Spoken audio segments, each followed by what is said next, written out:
Hello NEET aspirant, और सुनाइए क्या चल रहा है। अब स्टडी चल रही होगी आई थिंक। अब 70 दिन बचे हैं, तो इस जंग में जो 70 दिन बचे हैं उसी की लड़ाई चल रही होगी। अब हो क्या रहा है कि चूंकि ही 70 दिन बचे हैं, इसलिए कई स्टूडेंट आप में से ऐसे होंगे जो थोड़ा सा डिलेमा चल रहा होगा कि सिलेबस कब कंप्लीट होगा, हमारा सिलेबस हो पाएगा कि नहीं हो पाएगा, रिवीजन कब से स्टार्ट करें, सिलेबस कब तक होगा। ऐसे कई सारे क्वेश्चंस उनके दिमाग में चल रहे होंगे। ऑब्वियस सी बात है, होना भी चाहिए। मैं प्रोफेसर हामिद खान आज आपको इन्हीं बातों का सॉल्यूशन देने के लिए आया हूँ। मैं आपको समझाने आया हूँ कि किस तरह से इन 70 दिनों की जंग को हम बहुत आसानी से जीत सकते हैं। देखिए, होने क्या वाला है कि पढ़ाई का पैटर्न तो वही रहने वाला है। सबसे पहले आप सिलेबस कंप्लीट करने वाले हैं, देन आप रिवीजन फेज पर जाने वाले हैं।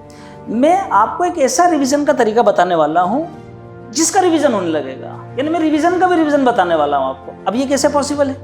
ये ऐसे पॉसिबल है कि सबसे पहले तो हम दिन देखें कि हमारे पास 70 दिन बचे हैं, और जो टोटल नंबर ऑफ चैप्टर्स हमारे पास हैं बायोलॉजी में वो है 38 चैप्टर्स।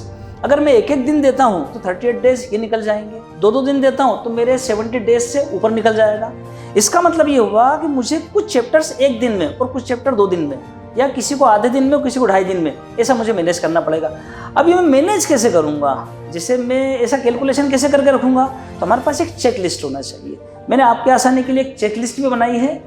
इस चेक लिस्ट से आप आराम से सारी यूनिट्स, जैसे 5 यूनिट 11 क्लास में, 5 यूनिट 12 क्लास में, तो आप आराम से एक एक यूनिट उनमें कितने कितने दिन आपको लग सकते हैं 22 डेज कंप्लीशन के, वो आप यहाँ पर नोट कर सकते हैं। अगर मान लीजिए आपने 25 फरवरी से या 1 मार्च से जब से भी स्टार्ट किया, तो आप यहाँ पर कितने दिनों में इस यूनिट को कंप्लीट कर लेंगे वो लिख लीजिए।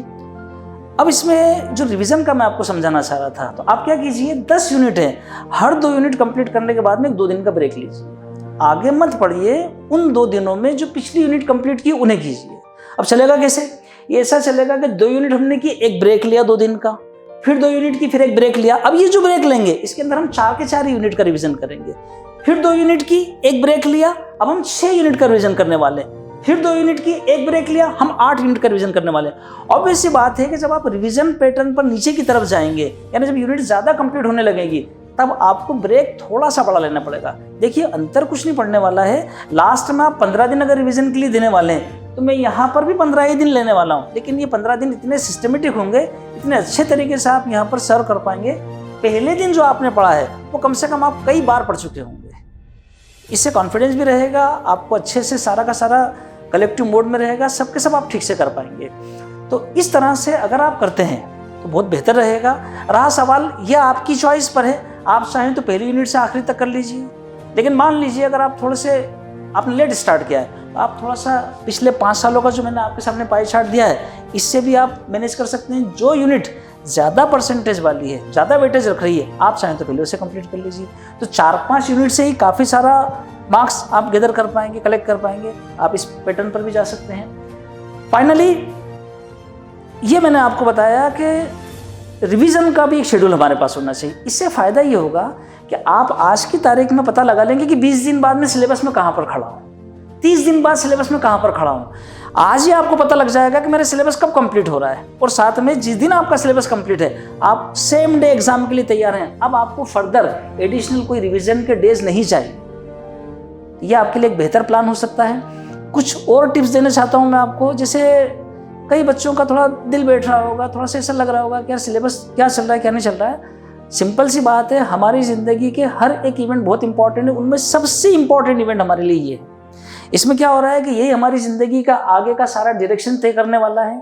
70 दिन की बात है, आपने सारे त्यौहार मनाए, फेस्टिवल सेलिब्रेट किए, आपने सारे इवेंट सेलिब्रेट किए। 70 दिन तक आप सिर्फ इसी इवेंट को समझ लीजिए, इसी को ओढ़ना बिछोना बना लीजिए, इसी पर फोकस कर लीजिए। यही आपका सारा सब कुछ करके देगा। 1 मिनट के लिए आप सोच सकते हो कि सर इसके बाद कभी हम कामयाब नहीं हुए, तो मैं आपसे कह रहा हूँ आपके दोनों हाथ में लड्डू है। आप अगर पास हो जाओगे तो वेल एंड गुड, कामयाब हो ही। और मान लीजिए किसी वजह से अगर आप थोड़ा सा पीछे भी रह जाते हैं, तो कम से कम आप फाइट करना ज़िंदगी में सीख जाएंगे कि फाइट करने के लिए किस तरह से रोड प्लान होना चाहिए, किस तरह से रोड मैप होना चाहिए, क्या प्लानिंग होना चाहिए फाइट के लिए। एटलीस्ट फाइट करना भी सीख जाएंगे आप, जो ज़िंदगी के हर डिपार्टमेंट में आपको काम आने वाली है। कुछ टिप्स जैसे यहाँ पर मेंशन की हुई है, जैसे अब ऐसा अलग से एक्स्ट्रा पढ़ने का टाइम नहीं है, अलग से मत पढ़िएगा। पिछले साल के जो पैटर्न है उनको ध्यान में रखते हुए एनसीईआरटी पर फोकस कीजिएगा। एनसीईआरटी में क्या पढ़ेंगे आप? एनसीईआरटी में हर यूनिट से पहले एक पेज साइंटिस्ट का डिस्क्रिप्शन, उस पेज में से अपने काम की चीज़ शॉर्ट नोट्स में नोट कर लीजिए। नंबर सेकंड, एनसीईआरटी के ही एग्जाम पर फोकस कीजिए। एनसीईआरटी का डायग्राम ठीक से देखिए, उनका लेबलिंग देखिए, तो एनसीईआरटी पर फोकस कीजिए, उन्हीं के एग्जाम पर याद कीजिए। देन पिछले 10 सालों के एमसीक्यू, यानी जब से नीट स्टार्ट हुआ है 2013, 5 मई 2013 को पहली बार नीट आया था, वहाँ से 2013-13 से वो सारे के सारे क्वेश्चन आप कर लीजिए, एक बार उनको देख लीजिए। देन इसमें वो बच्चे बहुत फायदे में रहने वाले हैं जिन्होंने किसी तरह से कोई शॉर्ट नोट्स बना के रखे होंगे, तो उनको क्या होगा, कंटेंट कम रहेगा। एनसीईआरटी का एक्सट्रैक्ट अगर उनके पास रहेगा तो बहुत आसानी से कर सकते हैं। हालांकि नवोदय एकेडमी ने जो मटेरियल बच्चों को दिया है उसके अंदर एनसीईआरटी का एक्सट्रैक्ट दिया है, और इसी पैटर्न को फॉलो करते हुए हमने ये बचे हुए समय में बच्चे का पोटेंशियल कैसे बढ़े, बच्चा कैसे ज़्यादा प्रोडक्टिव हो जाए, एक टेस्ट सीरीज भी हमने प्लान की है जिसमें सारे के सारे अच्छे क्वेश्चंस आपके साथ शेयर करने वाले हैं हम। उसका डिस्क्रिप्शन में कॉन्टैक्ट नंबर पर आप कॉल कर सकते हैं, पता लग जाएगा उसको भी। तो इस तरह से अगले 70 दिन तक कुछ मत सोचिए हम फेल होंगे पास होंगे, क्या होगा, एक प्लान कीजिए। एक सेइंग है इंग्लिश में, प्लान स्टडी श्योर सक्सेस। आप स्टडी को प्लान कीजिए, सक्सेस आपके कदम चूमेगी। और वैसे भी क्या खूब कहा है कहने वाले ने, कौन कहता है कि आसमां में सुराख नहीं हो सकता। अरे कि कौन कहता है कि आसमां में सुराख नहीं हो सकता। एक पत्थर तो तबीयत से उछालो यारों। All the best, thank you very much.